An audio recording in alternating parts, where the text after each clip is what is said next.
नमस्कार दोस्तों, स्वागत है आपका आज के सेशन में। आज हम लोग बात करेंगे मॉडर्न हिस्ट्री की। बहुत दिनों से सबका ये विचार था कि मॉडर्न हिस्ट्री कब आएगा। लो आ गया मॉडर्न हिस्ट्री। तो मॉडर्न हिस्ट्री में किस तरीके से हम लोग टॉपिक्स कवर करेंगे ये हम लोग देखते हैं। तो कुछ बातें मॉडर्न हिस्ट्री की। तो मॉडर्न हिस्ट्री में काफी सारे सवाल पूछे जाते हैं और वो सवाल बहुत इजी भी होते हैं, जिसको हमें अटेम्प्ट करना काफी ज्यादा जरूरी होता है। इसलिए मॉडर्न हिस्ट्री हमारे सिलेबस का एक बहुत ही इंपॉर्टेंट टॉपिक है जो आप छोड़ के जाने का इमेजिन भी नहीं कर सकते। ठीक है, तो अब देखिए मॉडर्न हिस्ट्री में कौन कौन से टॉपिक्स हम लोग किस प्रकार से कवर करेंगे ये हम आपको बता देते हैं। सबसे पहले बात करेंगे हम लोग यूरोपियन कंपनीज की। European companies, east India company और भी अलग कंपनीज आते हैं, पोर्चुगीज, डच, डेनिश। तो इन कंपनीज के बारे में हम लोग चर्चा करेंगे।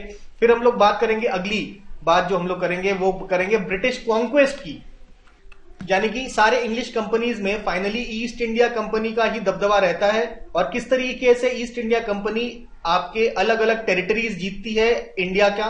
तो बेसिकली ब्रिटिश कॉन्क्वेस्ट किस तरीके से होता है ये हम लोग देखेंगे। उसके बाद नेक्स्ट बात करेंगे हम लोग वाइस रॉयज एंड गवर्नर जनरल्स का। ठीक है, कौन से वाइस रॉयज और गवर्नर जनरल्स के टाइम पे कौन से इंपॉर्टेंट इवेंट्स हुए, इसके ऊपर भी सवाल आपका पूछा जाता है।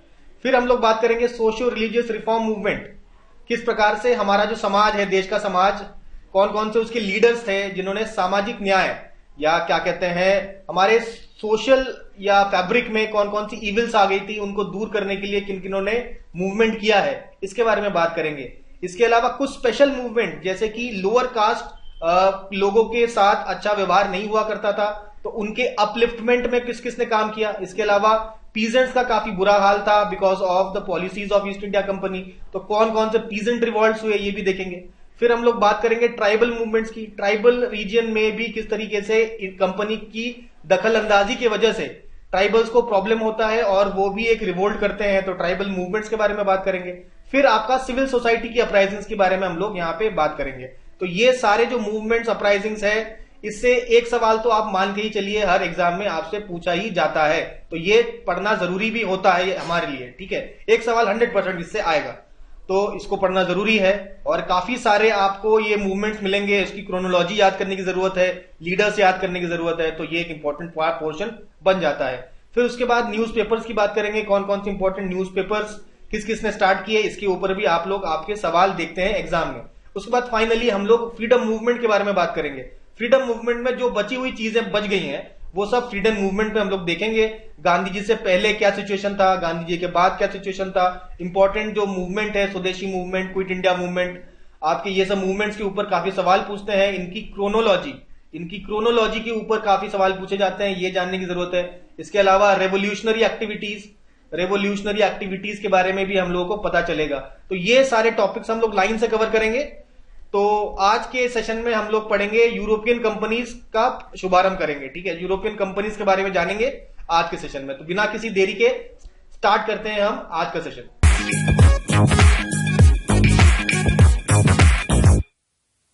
चलिए स्टार्ट करते हैं मॉडर्न इंडिया का हमारा लेक्चर। ये हमारा पहला स्लाइड है, आप देख सकते हैं। मॉडर्न इंडिया में हमारे फ्रीडम फाइटर्स के बारे में काफी बात हम लोग करेंगे।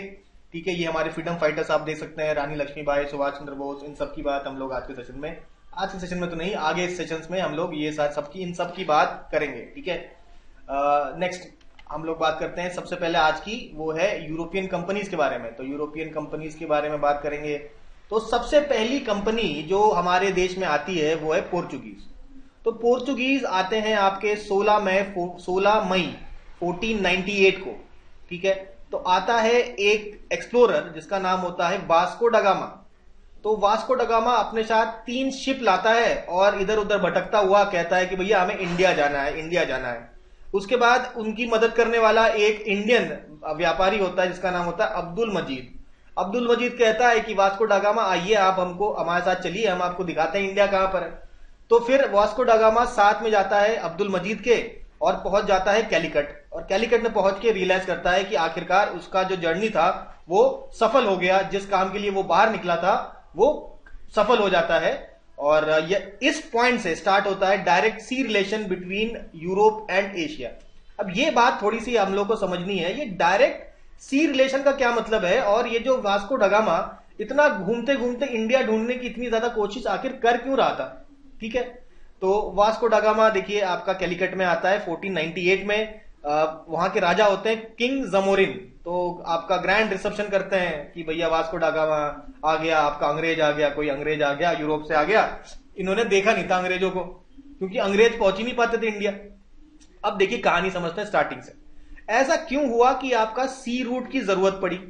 एक्चुअली क्या हुआ था, यूरोपियन इकोनॉमी अचानक से आपका एक्सप्लोर करने लगी थी, काफी बढ़ने लगी थी। जब भी इकोनॉमी बढ़ती है तो आपका लग्जरी गुड्स जो है उनका डिमांड आपका बढ़ जाता है, लग्जरी गुड्स का डिमांड बढ़ जाता है। अब देखिए यूरोप में मीट काफी कंज्यूम किया जाता है, और मीट के प्रिजर्वेशन के लिए चाहिए स्पाइसेस।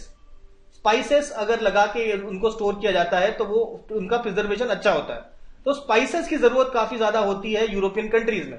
और स्पाइसेस पाए कहां पे जाते थे? बेसिकली इंडिया में पाए जाते थे, इंडोनेशिया में पाए जाते थे, यानी कि बेसिकली साउथ ईस्ट एशिया के कंट्रीज जिनमें इंडिया भी है उनमें पाए जाते थे।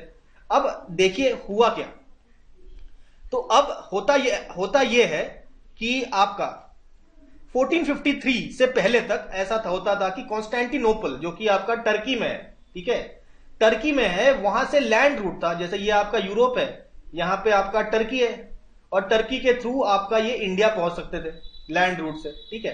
टर्की में कंस्टेंटिनोपल इनके पास हुआ करता था, और जिससे यूरोपियंस इजीली पहुंच जाते थे, ठीक है। उस समय क्रिश्चियनिटी का गढ़ हुआ करता था यूरोप, और आपका सऊदी अरेबिया से इस्लाम का स्प्रेड होना चालू होता है। स्प्रेड होते होते जो टर्की है, टर्की को कैप्चर कर लेता है, और कॉन्स्टेंटिनोपल को कैप्चर कर लेता है। अब ये जो रूट था यूरोप का, लैंड रूट, इंडिया से हो जाता है कट।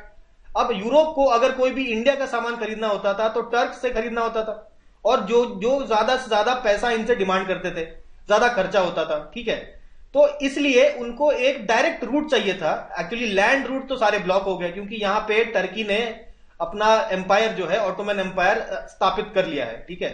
तो यहां पे बिकॉज ऑफ ऑटोमन एम्पायर का ग्रोथ आपका यूरोपियंस का कनेक्शन कट गया इंडिया से लैंड रूट का। तो सी रूट उस समय इतना डेवलप्ड नहीं था, नेवीज डेवलप नहीं थी, शिपिंग इतना डेवलप नहीं था, सी रूट नहीं खोजे गए थे।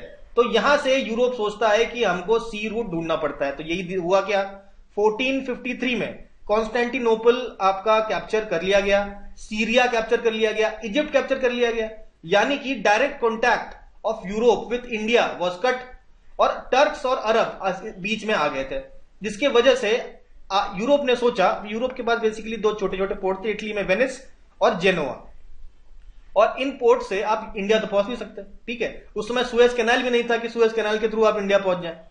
लैंड रूट या सी रूट किसी को मालूम नहीं था। तो सी रूट एक्सप्लोर करने के लिए स्पेन और पोर्चुगल ने कहा कि भाई अब हम सी रूट एक्सप्लोर करना चालू करेंगे। स्पेन को बोल दिया गया कि आप चले जाइए वेस्ट में ढूंढिए। तो स्पेन में कोलंबस ने अमेरिका ढूंढ लिया, ठीक है, अमेरिका का खोज कर लिया। और पोर्चुगल ने कहा कि हम ईस्ट जाएंगे, और ईस्ट में जाके इन्होंने इंडिया खोज लिया, ठीक है। तो ये जो इंडिया खोजने का श्रेय हो जाता है ये आपका वास्को ड गामा को जाता है, और यहां से देखिए सी एक्सप्लोरेशन चालू हो जाता है, ठीक है।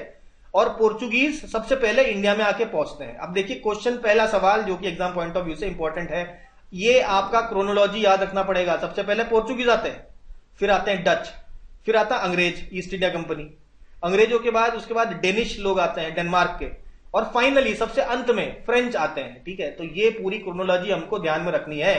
पोर्चुगीज, डच, इंग्लिश, डेन्स और फ्रेंच, क्रोनोलॉजिकली इस तरीके से ये इंडिया को रीच करते हैं, ठीक है। अब देखिए पोर्चुगीज जब इंडिया पहुंच गए तो उनका दो एम था। सबसे पहले भाई ट्रेड का बढ़ावा देना, भाई ट्रेड तो करना था ही, साथ में ये क्रिश्चियनिटी को स्प्रेड करने के लिए काफी एंथुजियास्टिक थे। वो चाहते थे कि इंडियंस को क्रिश्चियनिटी में कन्वर्ट कर दिया जाए, ऐसा पोर्चुगीज का एम हुआ करता था, ठीक है। तो पोर्चुगीज आते हैं, और आपका देखिए अगर इंडिया की बात करें, ये कैलिकट में आते हैं, यानी कि मालाबार कोस्ट में कैलिकट में आता है, और ये मालाबार कोस्ट के आसपास का ये जो कोस्टल रीजन है यहाँ पे अपना दबदबा कायम करना चालू कर देता है। गुजरात में नहीं कर पाता। गुजरात में एक पावरफुल रूलर हुआ करता था during the time of Portuguese entry into India, जिसका नाम था महमूद बेगदा। तो महमूद बेगदा एक काफी स्ट्रॉन्ग गुजरात का रूलर हुआ करता था, इसलिए भाई गुजरात में इन्होंने इंटरफेरेंस नहीं की। लेकिन बाकी मलाबार कोस्ट वाला रीजन, आपका कोंकण कोस्ट वाला रीजन, यहाँ पे धीरे धीरे अपना कब्जा जमाने लगे, जो कि हम लोग आगे देखेंगे भी। चलिए वापस आते हैं शुरुआत की तरफ। कैलिकट का रूलर जो था उसके पास पोर्चुगीज पहुंचे, यानी कि वास्को ड गामा यहां पे पहुंचता है, और फिर पोर्चुगीज कहते हैं कैलिकट के रूलर जमोरिन को बोलते हैं कि ये जो आपने मुस्लिम ट्रेडर्स के साथ आपको अपने ट्रेड रिलेशन कट करने पड़ेंगे। आप सीधे हमारे साथ ही ट्रेड करेंगे, मुस्लिम ट्रेडर्स के साथ कोई ट्रेड नहीं करेंगे। कैलिकट बोल रहे हैं भाई ये क्या बदतमीजी है, हम भाई आपके साथ भी करेंगे, इनके साथ भी करेंगे, ये कोई जबरदस्ती थोड़ी ना है। तो इस बात पे कैलिकट के रूलर और जो आपके पोर्चुगीज हैं उनमें थोड़ा सा नाराजगी हो जाती है। तो पोर्चुगीज कहते हैं कोई बात नहीं, हम दोस्ती करेंगे आप ही के दोस्त, आप ही के पड़ोसी कोचिन के रूलर के साथ। और कोचिन के रूलर के साथ पोर्चुगीज दोस्ती कर लेते हैं और कोचिन में बनाते हैं अपना पहला फोर्ट। सबसे पहला फोर्ट जो पोर्चुगीज ने बनवाया था अपना, वो कहां पे बनवाया था? कोचिन में बनवाया था। आई होप ये बात समझ में आ रही होगी। देखिए अब ये थोड़ा सा मैप से समझ सकते हैं हम लोग। देखिए यहाँ पे टर्की है, यहाँ पे आपका कंस्टेंटिनोपल है, ये आपके इटली के आपके पोर्ट्स हैं, ठीक है, इटली के पोर्ट्स हैं। अब यहाँ पे ये ऐसा स्विस कैनाल ओपन नहीं था ना, तो अब क्या होगा, ये पोर्ट्स के थ्रू आप ऐसे लैंड रूट से आपका ऐसे ईरान होते हुए यहाँ पे आप इंडिया पहुंच सकते थे लैंड रूट से। लैंड रूट का एक कनेक्शन था यूरोप का।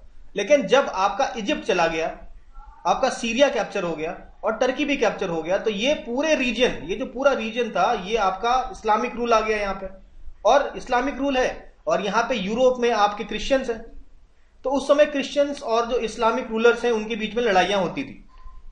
तो अब ये इनको यहां से जाने नहीं दे रहे, तो इंडिया के साथ रूट कट हो गया ना। तो यहां पे देखिए स्पेन और पोर्चुगल, यहां पे आप देख सकते हैं आइबेरियन पेनिनसुला बोलते हैं, अगर आपको पता होगा ज्योग्राफी में। तो यहां पे पोर्चुगल ने कहा कि भाई, स्पेन ने कहा कि हम वेस्ट की ओर जाएंगे, पोर्चुगल ने कहा कि हम ईस्ट की ओर जाएंगे। और ईस्ट की ओर यहां पे केप ऑफ गुड होप से होते हुए फिर इन्होंने एक रूट डिस्कवर किया, किसने? वास्को ड गामा ने। और यहां पे ढूंढते ढूंढते ये आपका यहां पे पहुंचता है कलिकट में, मालाबार कोस्ट में आपका यहां पे कैलिकट है। तो ये पूरी कहानी हम ऑलरेडी सुन चुके हैं, थोड़ा मैप में भी आपने देख लिया।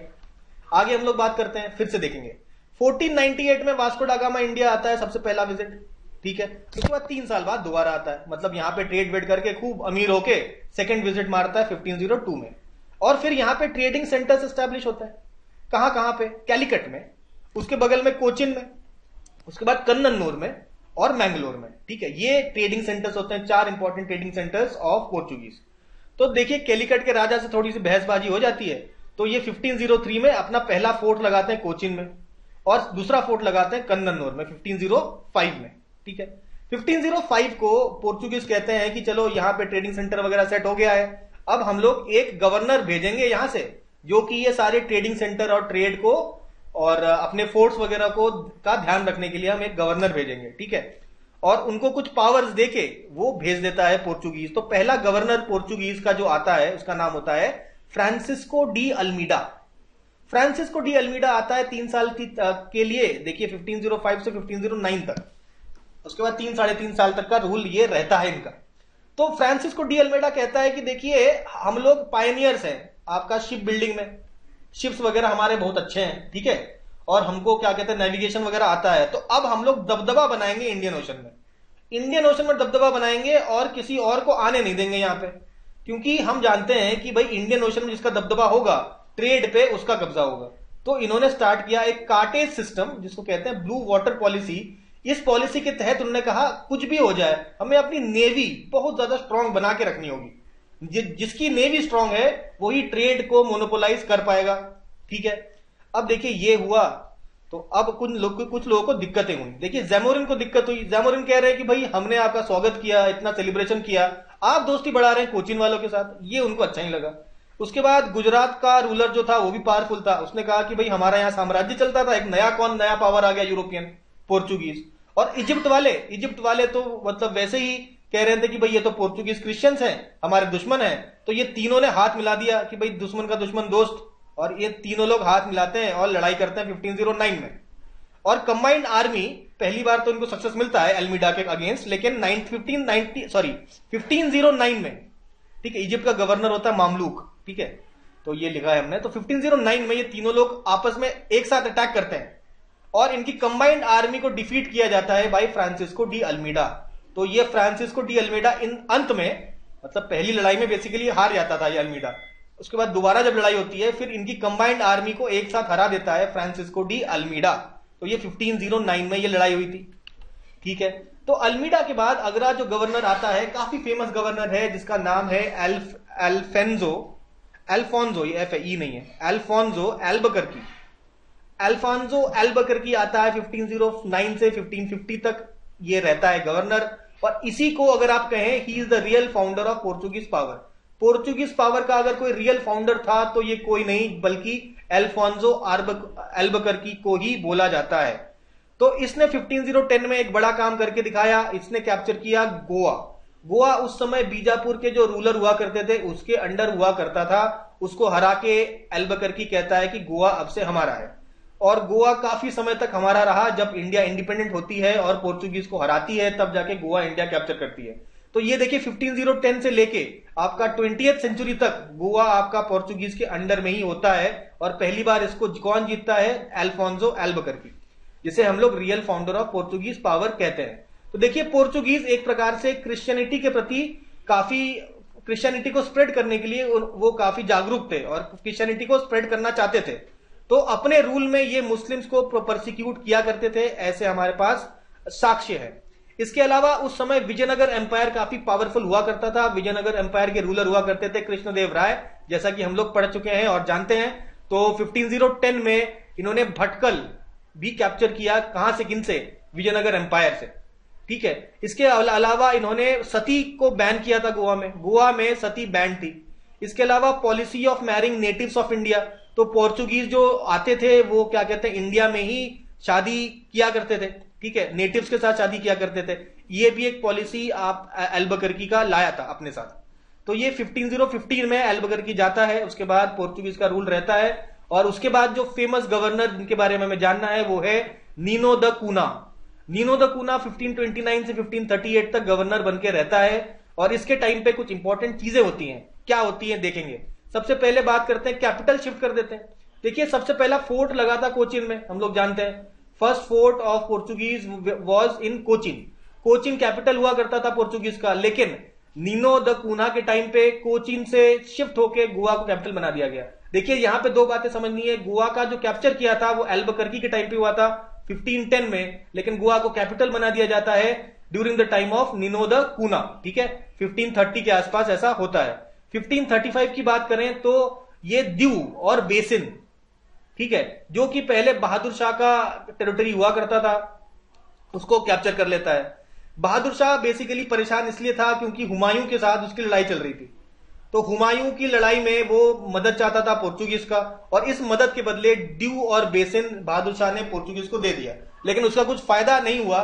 बाद में 1537 में पोर्चुगीज ने ही किसी तरीके से बहादुर शाह को अपने शिप में बुलाकर उसको दीव में मार दिया था, ठीक है।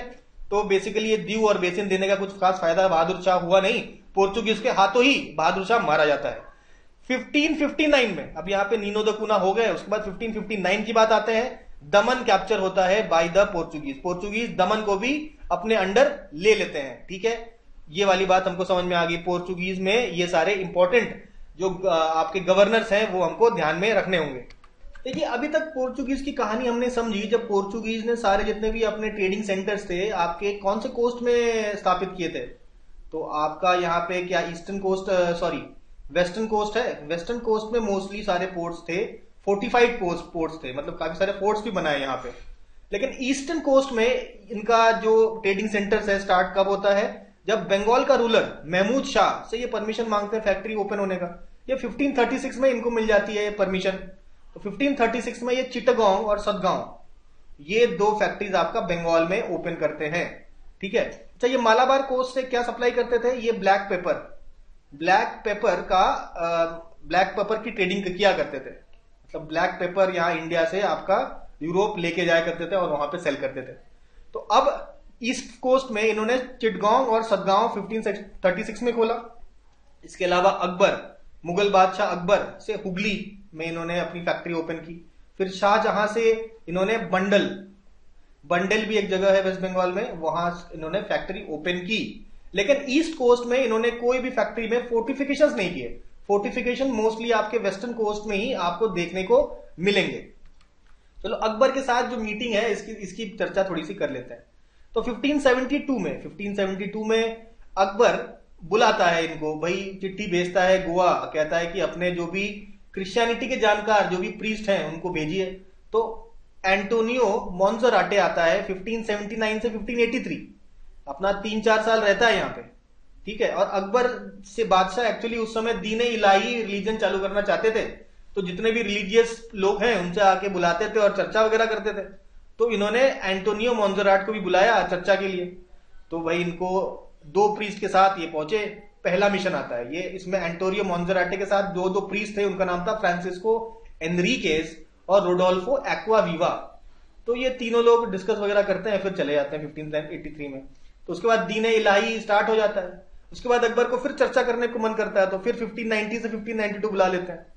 और थर्ड मिशन आपका 1595 में होता है। इन दोनों मिशन में, जो सेकंड मिशन थर्ड मिशन में, आपका लीडर होते हैं जेरोम जेवियर, जो जेरोम जेवियर थर्ड में भी आते हैं। सेकंड मिशन में जेरोम जेवियर अपने साथ इमैनुअल और ब्रदर बेनेडिक्ट को भी साथ में लाते हैं।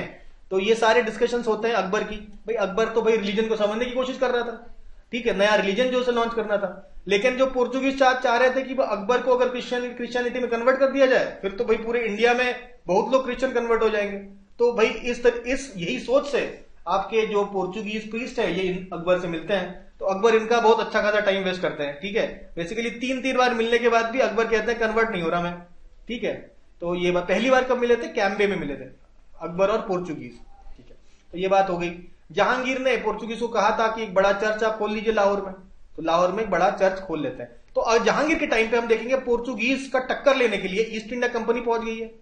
ईस्ट इंडिया कंपनी का विलियम हॉकिंग सूरत पहुंच जाता है और 400 की मनसबदारी ले लेता है, 30,000 की सैलरी ले लेता है और ट्रेडिंग का परमिशन ले लेता है। और किंग जेम्स फर्स्ट ने आपका भेजा था विलियम हॉकिंग्स को सूरत में। तो भाई मेन उसका पर्पस था फैक्ट्री ओपन करना।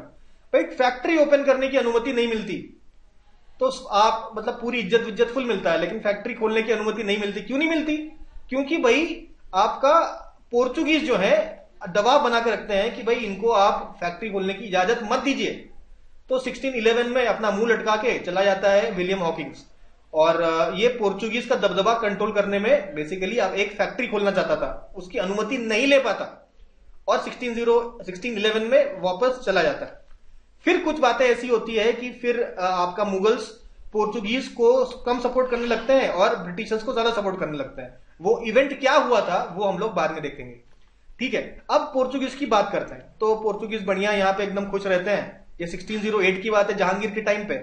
उसके बाद बढ़िया और ये लोग काफी समय तक चलाते हैं। लेकिन पोर्चुगीज को का जो सत्ता है इंडिया से उखाड़ फेंकने का जो आपका काम किया था वो किया था डच ने। तो डच यानी नेदरलैंड के रहने वालों को डच बोलते हैं, ठीक है। नेदरलैंड्स को में रहने वाले लोगों को डच बोला जाता है। तो पोर्चुगीज ने 1596 में डच ने पोर्चुगीज को साउथ ईस्ट एशिया से बिल्कुल खदेड़ दिया। जैसे इंडोनेशिया, आपका जावा, सुमात्रा आइलैंड्स वगैरह में भी पोर्चुगीज प्रेजेंस थे, उनको हटा दिया कि भाई साउथ ईस्ट एशिया में हमारा दबदबा होगा, डच ने बोल दिया, भगा दिया, ठीक है। 1612 में वो घटना घटती है जब आपका सूरत में फैक्ट्री बनाने की अनुमति अंग्रेजों को मिल जाती है, ठीक है। तो इसलिए यहां पे पहला झटका लगता है इंडिया में। साउथ ईस्ट एशिया से तो निकल ही गए, इंडिया में पहला झटका ईस्ट इंडिया कंपनी दे देती है पोर्चुगीज को। और 1663 तक डच उनको साउथ ईस्ट एशिया से तो भगाते ही हैं, साथ में सारे जो पोर्चुगीज के फोर्ट थे मालाबार पोस्ट में उन पर कब्जा जमा लेते हैं डच 1663 आते आते। और ये समझ लीजिए अगर मालाबार से पोर्चुगीज को हटा दिया गया, गोवा को छोड़ के सारे जो बड़े बड़े फोर्ट थे मालाबार में वहां पे पोर्चुगीज को हटा दिया जाता है। पोर्चुगीज का दबदबा खत्म कर दिया जाता है पूरी तरीके से इंडिया में। कौन करता है? डच करते हैं 1663 तक। तो भाई ईस्ट इंडिया कंपनी वालों को थैंक यू बोलना चाहिए डच को कि भाई पोर्चुगीज को बाहर निकाल दिया। अब क्या ऐसे रीजंस थे जिनकी वजह से पोर्चुगीज इंडिया में हार जाते हैं? सबसे पहली चीज ये है पॉलिटिकल फियर एंड हेट्रेड। तो उन्होंने बहुत तेजी से मिशनरी एक्टिविटी चालू की, यानी कि लोगों को क्रिश्चियंस बनाना चालू किया। अच्छा, ये नहीं कि प्यार मोहब्बत से क्रिश्चियन बना रहे, एकदम जबरदस्ती थी। इंक्विजिशन पॉलिसी भी थी कि भाई क्रिश्चियनिटी अगर आपने एक्सेप्ट की है, अगर उसको प्रॉपर फॉलो नहीं किया तो आपको मार दिया जाएगा।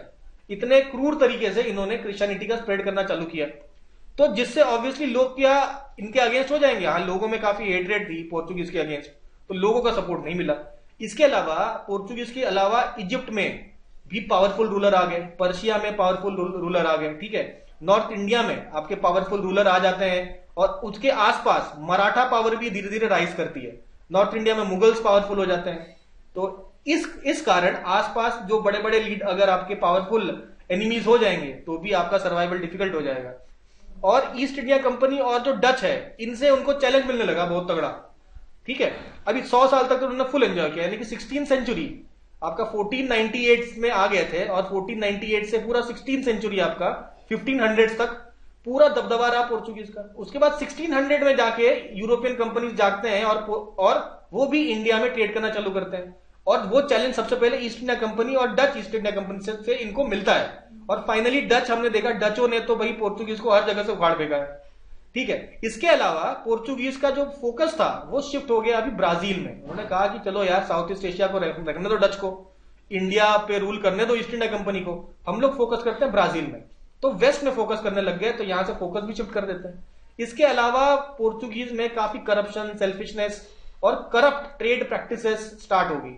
Because of these corrupt trade practices उनका जो एडमिनिस्ट्रेशन है कमजोर होता चला गया करप्शन के कारण, ठीक है। तो ये कुछ रीजंस बनते हैं जिसकी वजह से पोर्चुगीज ने अपना जो दबदबा है इंडिया में खो दिया।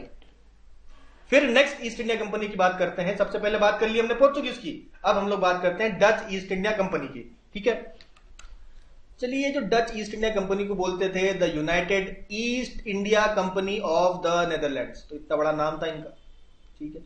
तो इनको मार्च 1602 में आपका एक डच पार्लियामेंट का चार्टर था जिसमें इनको पावर्स दी गई थी काफी, कि भैया आप जाओ इंडिया में कोई भी ट्रीटी करो, हमें बताने की जरूरत नहीं। कोई भी अगर वॉर करने की इच्छा हो तो वॉर करो, हमें बताने की जरूरत नहीं। कोई भी किला अगर आपको बनाना हो तो बनाइए, हमें बताने की कोई जरूरत नहीं, आपको पूरा पावर दिया जाता है।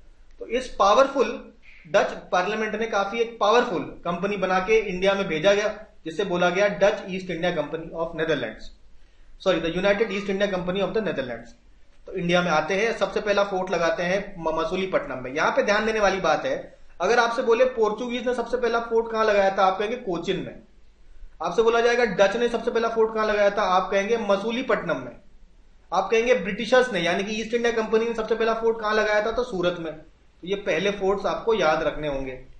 चलिए, अब फ्रेंच की बात बाद में करेंगे, तो वही देखते हैं फ्रेंच का। तो 1605 में मसूलीपट्टनम, 1610 में पुलिकट, 1660 में सूरत में अब आ गए डच भी। पोर्चुगीज तो थे ही, अंग्रेज भी इस समय यहां पे पहुंच चुके थे, तो सूरत में तीनों का फैक्ट्री लग गया। 1641 में आपका बिमलीपट्टनम में, 45 में कराईकल में। देखिए 1653 में चिंसूरा में फाइनली रहते भी हैं ये, ठीक है। यहीं पे आपका बैटल ऑफ बाद में चिंसूरा होता है, जिसमें इंग्लिश इंडिया कंपनी हरा देती है इनको। चलो वो बात की बात है, ठीक है। तो चिंसूरा ध्यान में रखना है, ये वर्ड ध्यान में रखना, चिंसूरा। तो चिंसूरा के बाद आपका 1658 और 1663 में नागापट्टनम और कोचिन। अब देखिए ध्यान से देखेंगे तो ये नागापट्टनम जो है और कोचिन, ये आपका पोर्चुगीज का गढ़ है, ये आपका पोर्चुगीज का गढ़ है। तो 1653 में चिंसूरा में बनता है फैक्ट्री। इसके बाद कासिम बाजार, बरानगर, बालासोर, पटना, ये आसपास के एरियाज है, वहां पे भी फैक्ट्रीज बना लिया जाता है। इसके बाद 1658 में नागापट्टनम, कोचिन, जो कि पोर्चुगीज का गढ़ हुआ करता था, वहां से पोर्चुगीज को खदेड़ के भगा दिया जाता है। तो पोर्चुगीज को कहीं का नहीं छोड़ा डच ने, साउथ ईस्ट एशिया से तो भगाया ही है, साथ में इन्होंने भाई इनके इंडिया से भी भगा दिया। देखेंगे डच ने पोर्चुगीज को हुगली से पहले हटाया 1632 में। उसके बाद श्रीलंका से कहा कि भैया यहां से निकलो पहली फुर्सत में। उसके बाद 1659 में इन्होंने नागापट्टनम से भी यहां पे हटा दिया, जो तंजोर कोस्ट के पास है। तो इन सब रीजन से मतलब निकाल देता है, और फाइनली पूरे इंडिया से निकाल देता है। मालाबार कोस्ट के सारे फोर्ट्स कैप्चर कर लेता है डच। तो भाई जो पोर्चुगीज के कॉफिन में जो नेल है, ठीक है, वो किसने डाला, तो डच ने डाला, ठीक है। तो अब डच एक पावरफुल, पोर्चुगीज को हटा के एक बहुत ही पावरफुल फोर्स बनके उभरता है इंडिया में। तो ऑब्वियसली इंडिया में दूसरा पावरफुल फोर्स इस समय क्रिएट होने लगता है ईस्ट इंडिया कंपनी का। तो अब इन दोनों में एक ट्रीटी हो जाती है, ठीक है, कॉम्प्रोमाइज हो जाता है 1667 में।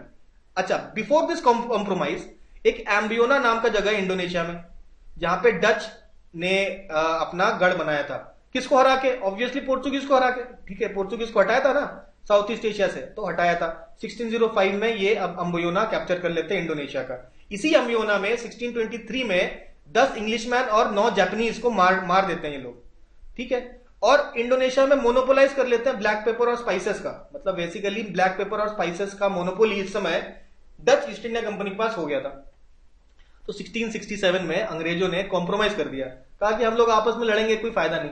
एक काम करते हैं, हम इंडोनेशिया में अपना दखलंदाजी हटा देते हैं, हमें इंडोनेशिया से कोई मतलब नहीं, आप फुल यहां पे रूल करिए और आप इंडिया से अपना विड्रॉल कर लीजिए, इंडिया में हमको भाई अपना मोनोपोली चलाने दीजिए। तो इस तरीके का एक एग्रीमेंट हो जाता है 1667 में डच और इंग्लिश ईस्ट इंडिया कंपनी के बीच में। तो उसके बाद से इन लोगों के बीच का जो झगड़ा है थोड़ा कंट्रोल में आता है। लेकिन फिर भी छुटपुट घटनाएं आपकी घटती रहती है, जैसे कि घटी थी 1672 से 74 थर्ड एंग्लो डच वॉर, जिसमें अंग्रेजों ने डच को हरा दिया था।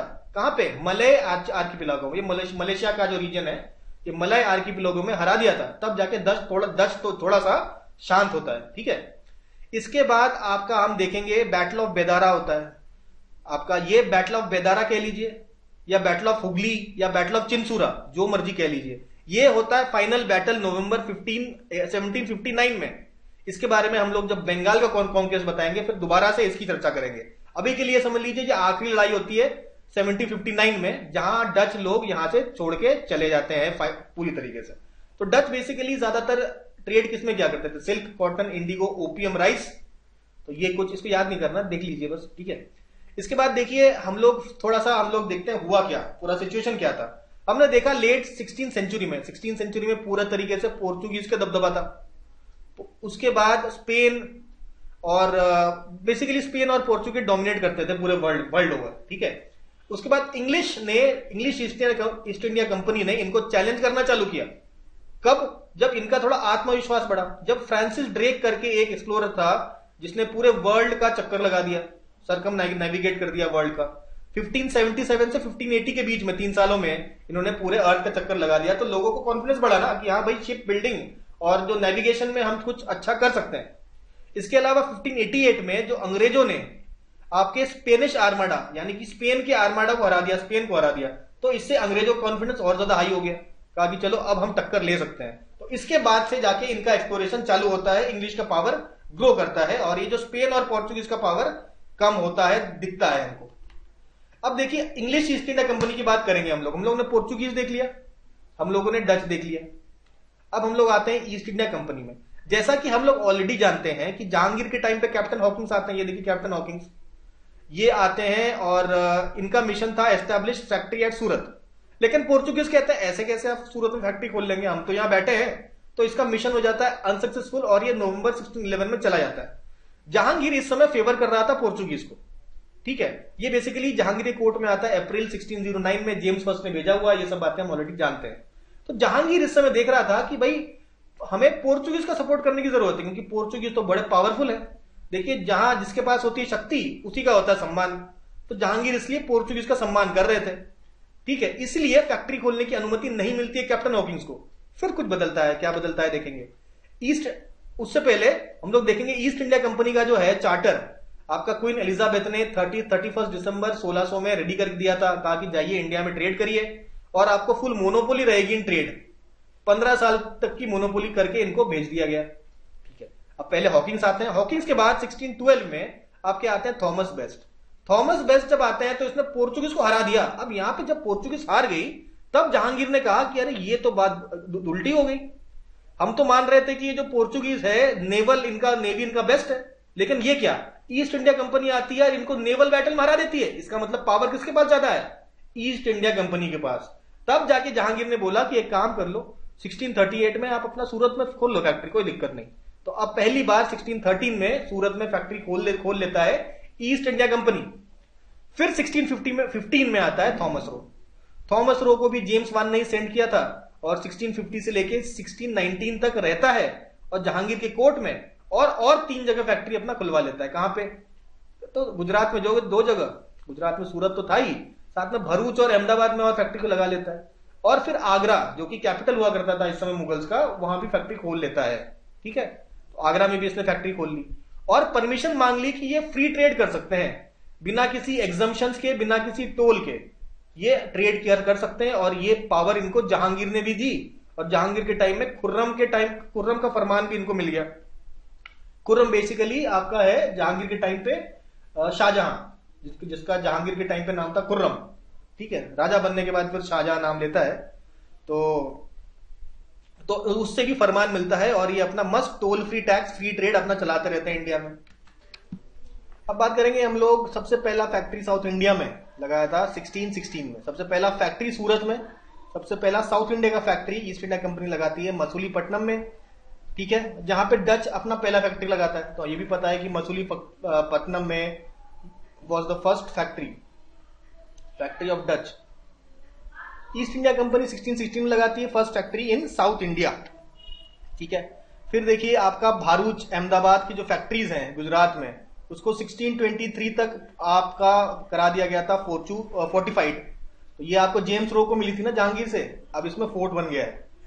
1632 में आपको मिलता है golden Farman Sultan of Golconda के द्वारा, तो कुछ ट्रेडिंग की राइट्स और मिल जाते हैं ड्यूटी फ्री ट्रेड वगैरह के लिए, गोल्डन फरमान 1632। फिर 1633 में first factory in east India. तो अभी ईस्ट इंडिया में सबसे पहला फैक्ट्री कहां पे लगता है? हरिहरपुर बालासोर में, ठीक है। वेस्ट में सूरत में, साउथ में मुसलीपट्टनम में, ईस्ट में लग जाता है हरिहरपुर बालासोर ओडिशा।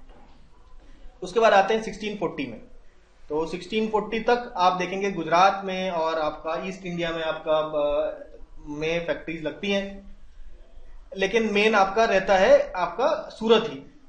लेकिन बात करेंगे 1640 में मद्रास को कैप्चर कर लेता है from the king of Chandragiri, और वहां पे एस्टैब्लिश होता है फोर्ट सेंट जॉर्ज। अब देखिए मद्रास मिल गया, तो बेसिकली 3 प्रेसिडेंसी है, याद रखिए।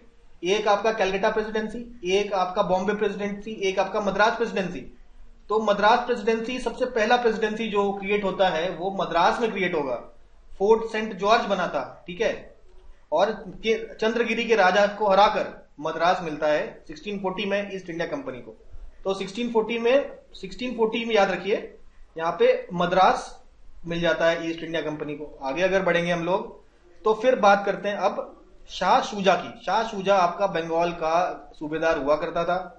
तो इसने अंग्रेजों को कहा कि भैया आप ट्रेड करिए बंगाल में, आराम से करिए, कोई दिक्कत नहीं है, लेकिन हमें 3000 रुपए एनुअल पेमेंट कर दीजिए। तो ऐसा कर देता है ईस्ट इंडिया कंपनी। और फिर 1651 में हुगली में फैक्ट्री लगाता है 1651 में। और बाद में 1657 में यही बात जो आपका शाह शुजा ने पावर दी थी उसका फरमान भी जारी हो जाता है, औरंगजेब फरमान, कि भैया बंगाल में ट्रेड कर सकती है अब ईस्ट इंडिया कंपनी। तो बंगाल में ट्रेडिंग यहां पे चालू होती है। तो हुगली में सबसे पहली फैक्ट्री लगती है बंगाल में, कासिम बाजार, पटना और राजमहल में आपकी फैक्ट्रीज लग जाती है। तो ईस्ट इंडिया में देखिए सबसे पहली फैक्ट्री कहां लगी, हमने देखा हरिहरपुर 1633 में, फिर 1651 में जाके लगती है हुगली में, और फिर कासिम बाजार, पटना और राजमहल एरियाज में भी आपकी फैक्ट्री लगाई जाती है इन बंगाल। चलिए अब 1697 में आते हैं, बंगाल की बात कर रहे हैं, बीच में कुछ और भी हुआ है, अब हम उसके बारे में अगले स्लाइड में बात करेंगे। 1697 में आपको जमींदारी मिलती है 3 विलेजेस की, ठीक है। 1200 रुपए देके जमींदारी खरीदता है ईस्ट इंडिया कंपनी। कहां पे? सूटानूटी, गोविंदपुर और कालीकाटा। ये 3 आपके सेटलमेंट होते हैं 1697 में। और 1700 आते आते यहां पे एक दूसरा फोर्ट बन जाता है ब्रिटिशर्स का, जो होगा फोर्ट विलियम्स, ठीक है। फोर्ट विलियम्स बन जाता है और प्रेसिडेंसी एस्टैब्लिश हो जाती है आपका कैलकाटा प्रेसिडेंसी। तो अब देखिए 1640 में मद्रास प्रेसिडेंसी फर्स्ट प्रेसिडेंसी बनती है, और 1697 में आपकी तीसरी प्रेसिडेंसी बनती है कैलकाटा। तो दूसरी कहां गई? दूसरी अभी देखेंगे हम लोग। तो पहली बॉम्बे, तीसरी बन जाती है कैलकाटा, ठीक है। और कैलकाटा प्रेसिडेंट के सबसे पहले प्रेसिडेंट होते हैं चार्ल्स आयर। चार्ल्स आयर होते हैं first president of Calcutta presidency.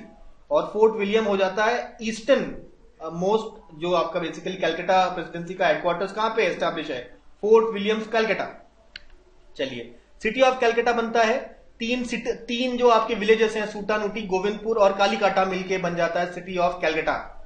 और ये आपका secured from Mughal governor of Bengal. ये पूरी तरीके से आपका मुगल गवर्नर से, जो कि कौन था? आपका शाह शुजा। शाह शुजा आपका सूबेदार था ना, जिसने कलकत्ता दिया था। तो कलकत्ता सिटी डेवलप हो जाती है 1700 तक, और वहां पे बन जाता है फोर्ट विलियम्स। तो फोर्ट सेंट जॉर्ज मद्रास में और फोर्ट विलियम्स कैलकाटा में।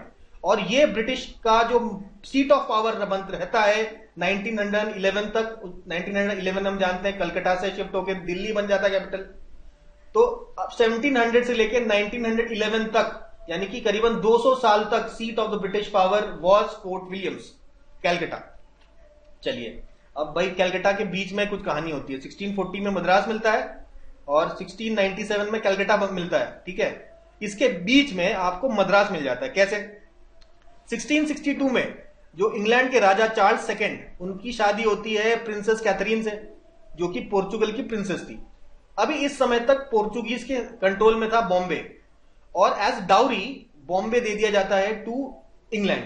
तो इंग्लैंड कह रहा है कि चलो हमें डाउरी में बॉम्बे मिला, तो बॉम्बे को 10 पाउंड के एनुअल रेंट पे ईस्ट इंडिया कंपनी को भाई दे देता है कि चलो आप संभालो इसको। 1668 में देखिए, अब 1640 1697 के बीच में 1668 में ये बॉम्बे जो है मिल जाता है ईस्ट इंडिया कंपनी को, और ये आपका वेस्टर्न हेडक्वार्टर्स बन के रहता है। Western headquarters of east India company was Bombay, ठीक है। पहले सूरत था, अब चेंज होके बॉम्बे हो जाता है 1687 में। तो यहाँ पे हमने ये चीज देख ली, तीनों प्रेसिडेंसी बनके तैयार हो गए आपका 1700 तक। मद्रास प्रेसिडेंसी इन 1640, कलकत्ता प्रेसिडेंसी इन 1697 और 1668 में आपका बॉम्बे प्रेसिडेंसी आपका बन जाता है। अब बात करते हैं 1691 में आपका कंपनी इंपीरियल ऑर्डर मिलता है to continue trade in Bengal, लेकिन अब 3000 रुपए पर सालाना देना पड़ेगा। पहले 1500 रुपए सालाना से काम चल रहा था, अभी 3000 रुपए सालाना आपको देना पड़ेगा और ट्रेड करिए आप बिंदास बंगाल में, ठीक है। तो मुगल्स बोल देते हैं भाई बंगाल में ट्रेड करिए। उसके बाद 1717 में आपका मुगल जो एम्पर होता है फरूख सियार, वो बन जाता है, और वो फरूख सियार जो है के कोर्ट में आता है जॉन सरमैन। जॉन सरमैन आता है और उसको कहता है कि भाई आप ऐसे ड्यूटी फ्री ट्रेड करिए, कहां पे, बंगाल, गुजरात और हैदराबाद में आप ड्यूटी फ्री ट्रेड करिए, कोई दिक्कत नहीं है, ठीक है। तो इसको बोला जाता है मैग्ना कार्टा ऑफ कंपनी। तो पहले तो भाई ट्रेड करने की का जो ऑर्डर है ये मिलता है बंगाल में, उसके बाद मिल जाता है कि ड्यूटी फ्री ट्रेड करिए। तो this is the Magna carta of the east India company, जहां पे इनको ड्यूटी फ्री ट्रेड करने की आजादी मिल जाती है बंगाल में, गुजरात में और हैदराबाद में। फिर आगे बढ़ते हैं। अब यहां पे हम लोग देखेंगे कि जो इंग्लिश कंपनीज के बीच में कौन कौन से एग्रीमेंट्स हुए थे। तो 1630 में आपका ट्रीटी ऑफ मद्रिद साइन होता है, जहां पे ब्रिटिश और पोर्चुगीज कहते हैं कि भैया हम लोग आपस में लड़ाई झगड़ा बंद कर देंगे अब से, ठीक है। तो बंद कर देते हैं। बाद में भाई पोर्चुगीज को डच भगा देते हैं इंडिया से, काम आसान हो जाता है। उसके बाद डच के साथ ब्रिटिश कह देता है कि हम लोग आपस में झगड़ा नहीं करेंगे, ठीक है। तो 1634 में agreement between the chairman of English factories of Surat and Portuguese viceroy, 1634 में ऐसा एग्रीमेंट होता है, ठीक है। तो ट्रीटी ऑफ मद्रिद तो होता ही है। उसके बाद आपका इंडिया में भी एक एग्रीमेंट साइन हो जाता है। तो भाई पोर्चुगीज और ईस्ट इंडिया कंपनी कहते हैं आपस में अपन लड़ाई नहीं करेंगे, ठीक है। और 1654 में जाते जाते जब डच से मार खाते खाते पोर्चुगीज परेशान हो जाता है, तो वो कह देता है कि भाई अथॉरिटी ऑफ ब्रिटिश हमने मान ली भाई इंडिया में, कोई टेंशन वाली बात नहीं है। उसके बाद 1661 में आपस में ये लोग दोस्ती कर लेते हैं डच और ये पोर्चुगीज, और कहते हैं कि हम लोग डच से लड़ाई करेंगे, साथ में मिलकर लड़ाई करेंगे। तो साथ में मिलकर लड़ाई तो करते हैं, लेकिन पोर्चुगीज को डच भगा ही दिया है। और 1695 में जाके फाइनली डच को भगाया जाता है इंडिया से, फाइनल, ठीक है। तो ये हम लोगों ने पूरा देखा। हालांकि 1759 में मोर और लेस डच यहां से खत्म हो चुके थे बैटल ऑफ चिंसूरा के बाद, लेकिन फाइनली एकदम पूरी तरीके से इनका सुपड़ा साफ होता है इन 1795। तो अब डच बाहर हो जाते हैं। तो देखिए अब ईस्ट इंडिया कंपनी का अब दबदबा चलेगा। देखिए फिर से एक बार देखेंगे, 1600 में ईस्ट इंडिया कंपनी का फॉर्मेशन होता है, और 1635 में एक ईस्ट इंडिया कंपनी की राइवल कंपनी बनती है। अब देखिए थोड़ा सा हम देखेंगे ईस्ट इंडिया कंपनी का क्या हिस्ट्री था। तो 1600 में तो फरमान मिल जाता है इसको, मतलब चार्टर मिल जाता है, फरमान कह रहे हैं, फ्रॉम द क्वीन। 1635 में एक राइवल कंपनी खड़ी होती है, जो चालू किया जाता है सर विलियम कोटीन के द्वारा, और चार्ल्स वान से लाइसेंस ले लेते हैं ये। चार्ल्स वान से लाइसेंस लेके कहते हैं कि भाई हम भी ट्रेड करेंगे। उसके बाद 1657 में ये सारी कंपनी, ईस्ट इंडिया कंपनी और ये जो सर विलियम कोटीन के द्वारा जो कंपनी एस्टैब्लिश की गई थी, इनको मर्ज कर दिया जाता है 1657 में। और सारे जो इंग्लिश कंपनीज हैं उनका फाइनल एमलगमेशन होता है। जितने भी कंपनीज हैं आपके, उनका फाइनल एमलगमेशन होता है ऑफ ऑल राइवल कंपनीज, और फिर एक बड़ी सी कंपनी बनती है the United Company of Merchants of England trading to East Indies. तो सारे कंपनीज मर्ज हो जाते हैं 1708 में। तो आपका पहले तो ईस्ट इंडिया कंपनी होती है, और 1708 में आते आते सारे जो कंपनीज हैं other than east India company, वो लोग सब एक साथ मिल जाते हैं। और ये आर्बिट्रेशन होता है with the help of earl of Godolphin. Godolphin के अर्ल है, उन्होंने सारे कंपनीज को साथ में बैठाया और कहा कि भैया एक काम करो, आपस में बढ़ के क्या फायदा, साथ में हो जाओ, एक साथ ट्रेड करो। तो सब लोग साथ में मिल जाते हैं, ठीक है। अब हम लोग इंग्लिश के बाद चालू करते हैं फ्रेंच ईस्ट इंडिया कंपनी। तो अभी तक कहानी हमने क्या समझी, पहले पोर्चुगीज आए, पोर्चुगीज को डच ने बाहर निकाला, ठीक है। उसके बाद पोर्चुगीज को डच ने बाहर निकाल दिया, तो पोर्चुगीज गायब। उसके बाद डच के साथ ट्रीटी हो जाती है इंग्लिश की, तो डच को खुद भी छोड़ देते हैं, और छोटा मोटा फिर लड़ाई होती है, लेकिन डच को भी बाहर निकाल दिया जाता है। तो अब एक छत्र राज इंडिया पे किसका हो गया? ईस्ट इंडिया कंपनी का, यानी कि ब्रिटिशर्स का हो गया। ठीक है, आपका ब्रिटिश रूल स्टार्ट हो गया। लेकिन 1664 में भाई साहब बड़े देर में जागते हैं ईस्ट इंडिया कंपनी। इस समय तक पोर्चुगीज और डच कहीं ना कहीं खत्म हो गए थे इंडिया से। ठीक है, डच तो पूरी तरीके से नहीं हुए थे, लेकिन डच एक तरीके से टीटी कर लेते हैं ईस्ट इंडिया कंपनी से कि भाई हम अपना फोकस रखेंगे इंडोनेशिया में, इंडिया में आप रूल करो। तो इंडिया में एक छत्र राज ईस्ट इंडिया कंपनी का। लेकिन अब इनको थोड़ा बहुत चैलेंज मिलेगा, एक नया कंपनी राइज होता है जो होता है फ्रेंच ईस्ट इंडिया कंपनी को, जिसको फ्रेंच में इस नाम से जानते हैं। आप पढ़ लीजिए इसको क्या बोलेंगे, कंपनी डेस इंडेस ओरिएंटालेस। ये एक होता है कंपनी फ्रेंच का। ठीक है, तो फ्रेंच के राजा बोलते हैं कि ये जो अंग्रेज कंपनी में इंडिया जाके खूब ये लोग पैसा कमा रहे हैं और हमने अभी तक कंपनी बनाई नहीं। तो मिनिस्टर को कहते हैं भैया तुम कब जागोगे, कब नई कंपनी बनाओगे? तो कोलबर्ट को बोलते हैं कि नई कंपनी बनाओ एक। तो कोलबर्ट जो मिनिस्टर है, लुई 14 कहता है कि भैया ठीक है, आपने कहा हम बनाएंगे नई कंपनी। तो एक नई कंपनी 1664 में ये बन के तैयार कर देता है और कहता है कि जाओ भाई इंडिया में जाओ, अपने थोड़े बहुत अपने ट्रेडिंग्स करो इंडिया से। तो 1667 में एक फ्रैंकुआ कैरॉन एक जनरल होता है, उसके साथ मरकारा एक पर्शियन बंदा होता है, ये दोनों आते हैं इंडिया। 1667 में ये सूरत में फैक्ट्री बना लेता है। सबसे पहली फैक्ट्री फ्रेंच की कहां लगी? सूरत में। तो फ्रेंच कह लीजिए या ईस्ट इंडिया कंपनी कह लीजिए, दोनों की सबसे पहली फैक्ट्री कहां लगती है? सूरत में। डच की कहां लगती है? मसूलीपट्टनम में। तो ये सब हम लोग जानते हैं। और ठीक है, पोर्चुगीज की कहां लगती है? हम जानते हैं कोचिन में। तो ये फर्स्ट फैक्ट्रीज याद रखना जरूरी है। तो 1669 में भाई यहाँ पे सुल्तान ऑफ गोलकोंडा बड़ा ही दिलदार होता है, वो कह देता है कि चलो मसूलीपट्टनम में भी लगा लो। सबको वो कह देता है कि आओ लगाओ फैक्ट्री यहाँ पे। तो मसूलीपट्टनम में लग जाती है पहली फैक्ट्री। ठीक है, हम ये भी जानते हैं डच की भी पहली फैक्ट्री आपकी मसूलीपट्टनम में ही लगी थी। इंग्लिश और फ्रेंच की आपकी सूरत में लगी थी, ये भी हम लोग जानते हैं। और पोर्चुगीज की कहां पे लगी थी? पोर्चुगीज अपना फैक्ट्री यहाँ पे लगाते हैं पहली फैक्ट्री, तो ये आप कोचिन में लगाते हैं। ठीक है, चलो बार बार एक ही चीज रिपीट इसलिए कर रहे हैं कि दिमाग में अच्छे से बैठ जाए। फिर 1673 आता है। 1673 में फ्रैंकुआ मार्टिन आता है, ये काफी फेमस व्यक्ति होते हैं।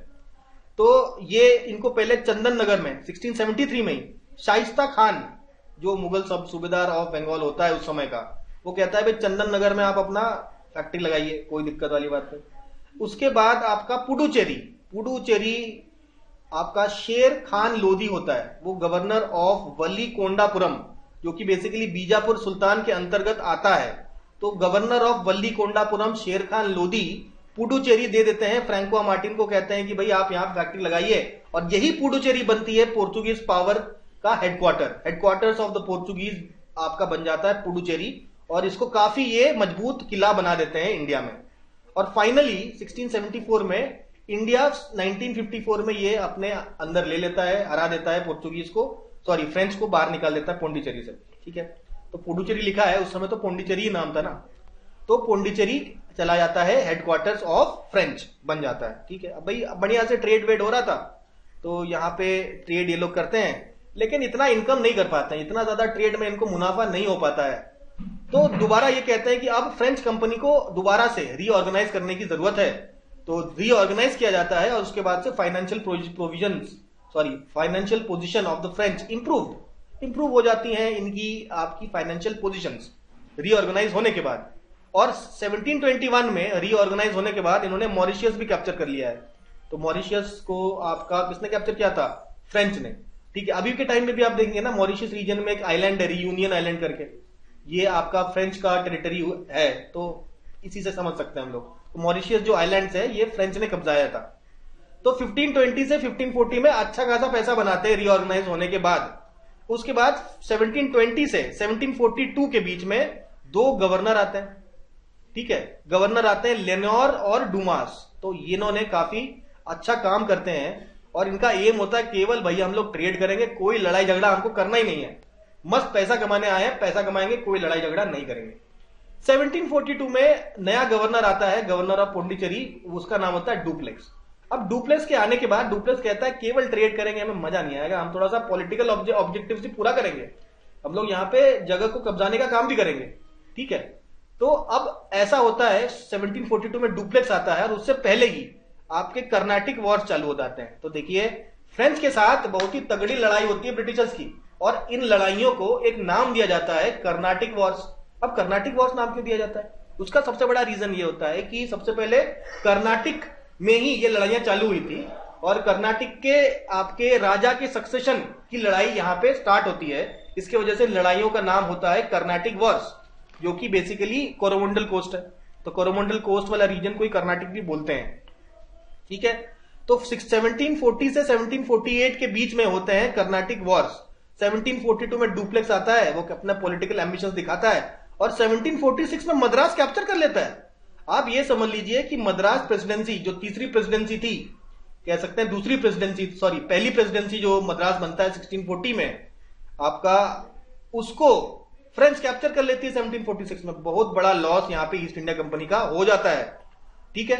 अब देखिए फर्स्ट कर्नाटिक वॉर्स को बड़ा अच्छे से पढ़ते हैं। 1740 से लेकर 1748 के बीच में ये लड़ाई होती है। 1746 में हमने देखा कि यहां पे कैप्चर हो जाता है मद्रास, ठीक है। अब हुआ क्यों? इसी बीच यूरोप में भी ये दोनों आपस में लड़ रहे थे। ये देखिए आपका फ्रांस और जो ब्रिटेन है ये बहुत ही पुराने दुश्मन है। इनके बीच में यूरोप में कई सारी लड़ाइयां होती रहती थी। इन्हीं लड़ाइयों में से एक लड़ाई है ऑस्ट्रियन वॉर ऑफ सक्सेशन। ये 1740 से 1748 के बीच में 8 साल लड़ाई करी इन्होंने, फ्रांस और ब्रिटेन ने। तो वहां यूरोप में लड़ाई करा तो यहां पे इंडिया में भी लड़ाई चालू हो गई। तो इंडिया में लड़ाई चालू हुई कैसे? जो फ्रेंच गवर्नर था, बेसिकली गवर्नर ऑफ पौंडीचेरी, और जो इंग्लिश गवर्नर था वो था गवर्नर ऑफ मद्रास। तो फ्रेंच गवर्नर था डुप्लेक्स और इंग्लिश गवर्नर ऑफ मद्रास था मॉर्स। तो इन्होंने कहा कि जो कर्नाटिक का नवाब है, कर्नाटिक में नवाब रूल करता था, तो कर्नाटिक के नवाब नया कौन बनेगा, इसमें भाई दो आपके मतलब दावेदार थे, फर्स्ट और सेकंड। इन दोनों के बीच में होनी थी लड़ाई। तो एक को इंग्लिश ने सपोर्ट कर दिया, एक को फ्रेंच ने सपोर्ट कर दिया। तो ये इंग्लिश और फ्रेंच के बीच में भी लड़ाई हो गई। तो ये सब लड़ाइयां वड़ाइयां हुई, इसके ज्यादा डिटेल में नहीं जाएंगे। और 1748 में एक ट्रीटी साइन हो जाती है। अब यहां पे देखिए 1748 में ये वाली जो लड़ाई थी ऑस्ट्रियन वॉर ऑफ सक्सेशन, ये भी खत्म हो जाता है। ये खत्म होने के बाद एक ट्रीटी साइन होती है, ट्रीटी ऑफ आउला चपे, पता नहीं क्या प्रोनाउंस करेंगे, यही इसकी स्पेलिंग है, देख लीजिए।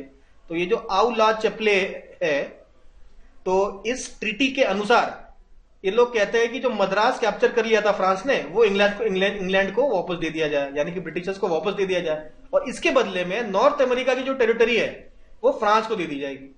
तो दोनों इस तरीके से आपस में एक एग्रीमेंट करते हैं और फाइनली दोबारा मद्रास आ जाता है ईस्ट इंडिया कंपनी के पास। ईस्ट इंडिया कंपनी कह रहा हूं, वही आपका जो कंबाइंड कंपनी है उसके पास आ जाता है, कंपनी के पास आ जाता है, ठीक है, मद्रास। तो यहां पे ऑस्ट्रियन वॉर ऑफ सक्सेशन भी यहां पे कंप्लीट हो जाता है। तो देखिए पहला कर्नाटिक वॉर यहां पे खत्म हो गया, ठीक है। अब देखिए दूसरा कर्नाटिक वॉर। अब दूसरे कर्नाटिक वॉर में यूरोप शांत है। यूरोप में ऐसा नहीं है कि लड़ाई हो रही है, यूरोप में कोई लड़ाई नहीं हो रही फ्रांस और आपका ब्रिटेन का। लेकिन इंडिया में वॉर ऑफ सक्सेशन चालू होता है। देखो हैदराबाद भी था, हैदराबाद का निजाम होता है। तो हैदराबाद में दो लोग होते हैं, एक होता है नासिर जंग और एक होता है मुजफ्फर जंग।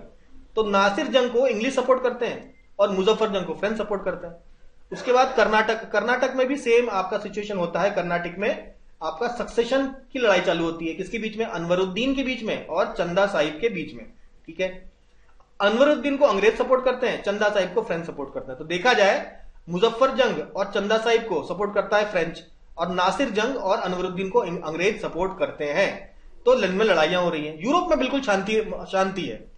तो ये आपका 1749 से लेकर 1754 तक ये लड़ाइयां चली, ठीक है। War of succession of Hyderabad और कर्नाटक के बीच में इंटरफेयर करना चालू कर दिया डुप्लेक्स ने।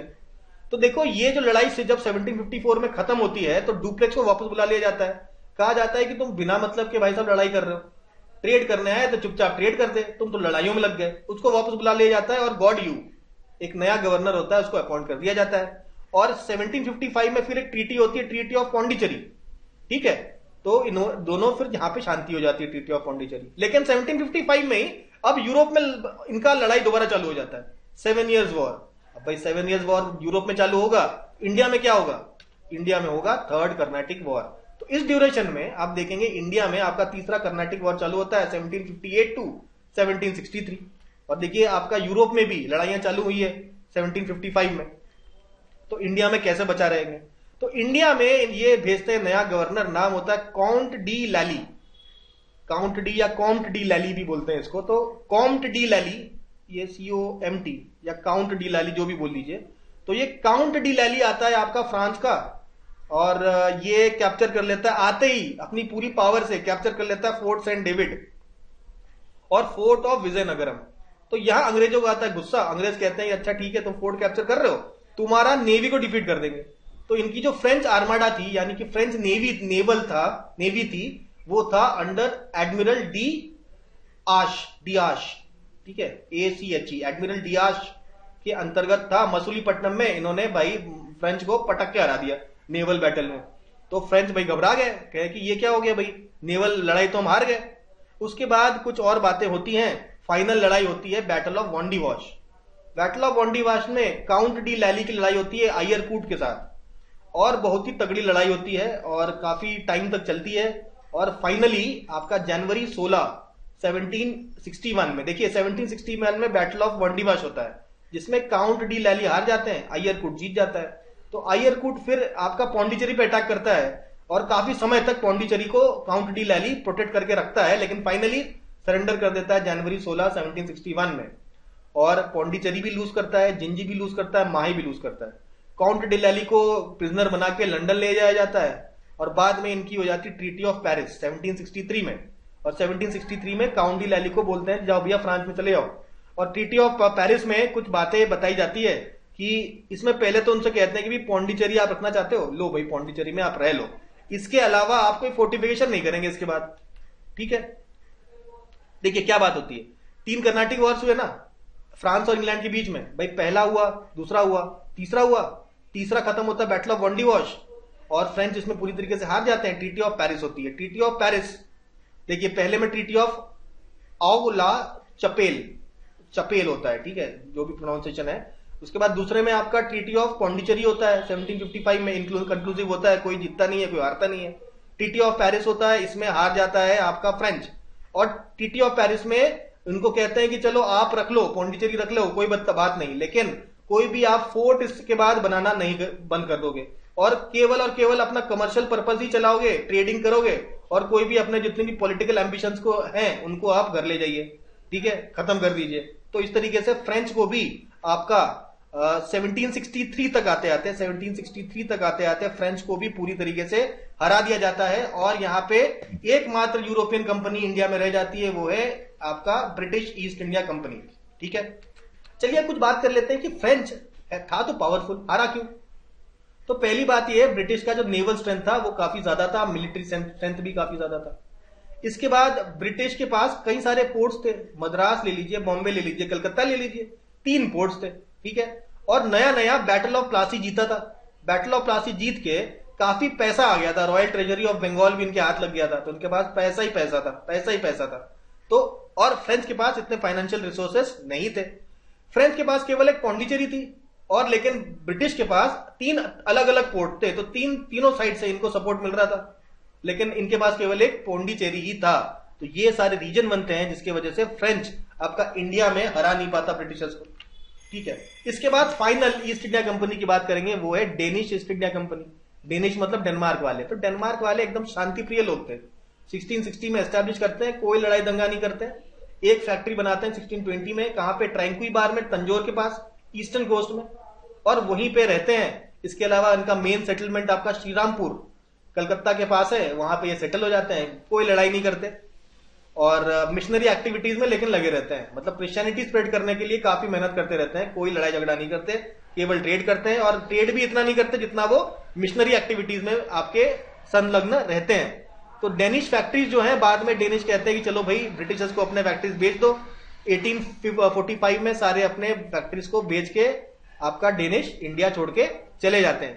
तो इसी के साथ ही आज का थोड़ा लेक्चर बड़ा हो गया होगा, लेकिन आज के लेक्चर में हम लोगों ने देख लिया जितने भी यूरोपियन कंपनीज थे उनका जो सबसे इंपॉर्टेंट चीज हो, इंपॉर्टेंट जो फैक्ट्स थे आपके प्रीलिम पॉइंट ऑफ व्यू से, वो सारे हम लोग आज के लेक्चर में डिस्कस कर चुके हैं। तो इसको 1-2 बार रिवाइज करिए और मिलते हैं हम लोग अगले सेशन में।